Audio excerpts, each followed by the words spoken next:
नमस्कार। चलिए आज समझते हैं कि ये जो शब्द है विविधता, इसका असल मतलब क्या है। हम इसे सुनते तो बहुत है, पर इसके मायने बहुत गहरे हैं। कभी सोचा है कि हमारी ये दुनिया इतनी रंग-बिरंगी क्यों है? इतने सारे अलग-अलग लोग, कल्चर, इतने सारे विचार, ऐसा क्यों है? बस यही सवाल हमारी आज की बातचीत का सेंटर पॉइंट है, जिससे हम इस पूरे आइडिया को आसानी से समझ पाएंगे। अगर बिल्कुल सीधे साधे शब्दों में कहें तो विविधता का मतलब है वो सारी छोटी बड़ी चीजें जो हर इंसान को अनोखा बनाती हैं। सोचिए, एक क्लासरूम में हर स्टूडेंट अलग दिखता है, उनका पसंदीदा खाना अलग है, घर पर अलग भाषा बोलते हैं। बस यही तो है विविधता। अच्छा, अब एक बहुत जरूरी बात पर आते हैं। देखिए, हर तरह का अंतर एक जैसा नहीं होता।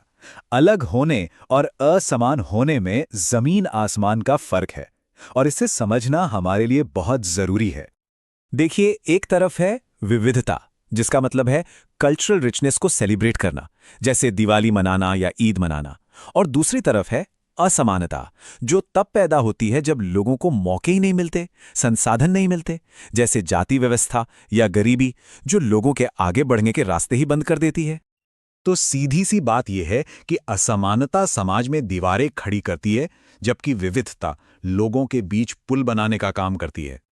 तो सवाल ये उठता है कि ये विविधता आती कहाँ से है? ये बस ऐसे ही तो नहीं है, इसके पीछे कुछ ठोस कारण हैं। चलिए उन्हें समझते हैं। असल में ना, इसके दो मेन सोर्स हैं। पहला है हिस्टोरिकल फैक्टर्स, मतलब इतिहास। जब लोग व्यापार के लिए या नई जगह की तलाश में यहाँ वहाँ जाते हैं, तो वो अपना कल्चर साथ ले जाते हैं और वहाँ के कल्चर में घुल मिल जाते हैं। और दूसरा है ज्योग्राफिकल फैक्टर्स, मतलब हम जिस माहौल में रहते हैं वहाँ का मौसम कैसा है, ये सब हमारे खाने पीने, पहनने और जीने के तरीके को तय करता है। इस बात को और अच्छे से समझने के लिए चलिए भारत के ही दो एकदम अलग अलग कोनों को देखते हैं। एक तरफ लद्दाख और दूसरी तरफ केरल।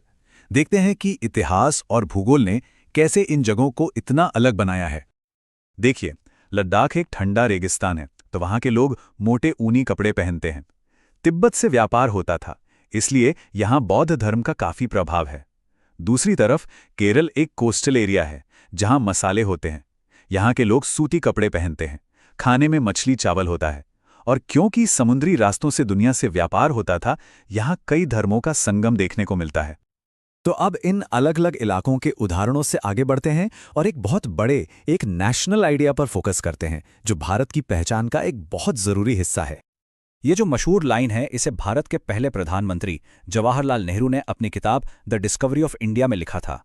ये सिर्फ एक वाक्य नहीं है, ये वो सोच है जो भारत को भारत बनाती है। अनेकता में एकता, इसका मतलब क्या है? सीधा सा मतलब है कि अलग अलग धर्म, कल्चर और इलाकों से आने वाले लोग जब एक साथ आते हैं तो एक ज्यादा मजबूत देश बनाते हैं। ये आइडिया मानता है कि हमारा अलग होना हमारी कमजोरी नहीं, बल्कि हमारी असली ताकत है। और ये सिर्फ कोई किताबी बात नहीं है। जब देश की आज़ादी की लड़ाई चल रही थी, तो हर धर्म और इलाके के लोग अंग्रेज़ों के खिलाफ एक साथ खड़े हुए थे। आज ये हमारी नेशनल आइडेंटिटी का हिस्सा है, और भविष्य में भी यही विविधता देश को ताकत देती रहेगी। तो आखिर वो कौन सी चीज़ें हैं, कौन से सिंबल्स हैं जो इस एकता को दिखाते हैं और हम सबको एक साथ बांध कर रखते हैं? ये वो सिंबल हैं जो हमें हमारी अलग अलग पहचानों से ऊपर उठाकर एक पहचान देते हैं। भारतीय तिरंगा हम सब के लिए गर्व की बात है। हमारा राष्ट्रगान हमें हमारी एकता की याद दिलाता है।